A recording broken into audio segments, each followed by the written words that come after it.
வணக்கம் ஓவியா. நாகப்பட்டினம் மாவட்டத்தில் வேலைவாய்ப்பற்ற இளைஞர்களுக்கு உதவித்தொகை ஜூன் 30 வரை விண்ணப்பிக்கலாம் என அறிவிக்கப்பட்டுள்ளது.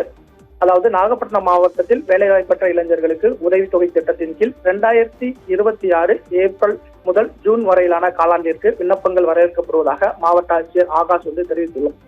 அதாவது 31/3/2026 அன்றைய தேதியில் மாவட்ட வேலைவாய்ப்பு அலுவலகத்தில் 10ஆம் வகுப்பு தேர்ச்சி மற்றும் 12ஆம் வகுப்பு தேர்ச்சி, பட்டய படிப்பு மற்றும் பட்டப்படிப்பு ஆகிய கல்வி தொகுதிகளில் பதிவு செய்து 5 ஆண்டுகள் முடிவுற்ற பொது பிரிவினருக்கு இத்திட்டத்தில் விண்ணப்பிக்கலாம் எனவும், மாற்றுத்திறனாளிகளுக்கு மேற்கண்ட கல்வி தொகுதிகள் பதிவு செய்து ஓராண்டு நிறைவு பெற்றிருந்தால் போதுமானது எனவும், பொது பிரிவினருக்கு ஆண்டுக்கு வருமானம் 72,000க்குள் இருக்க வேண்டும் எனவும், மாற்றுத்திறனாளிகளுக்கு வருமானம் மற்றும் வயது உச்சவரம்பு கிடையாது எனவும், தாழ்த்தப்பட்ட மற்றும் பழங்குடியினர் 45 வயதுக்குள்ளும், இதர வகுப்பினர் 40 வயதுக்குள்ளும் இருக்க வேண்டும் எனவும் ஒரு அறிவிப்பானது வெளியிடப்பட்டுள்ளது.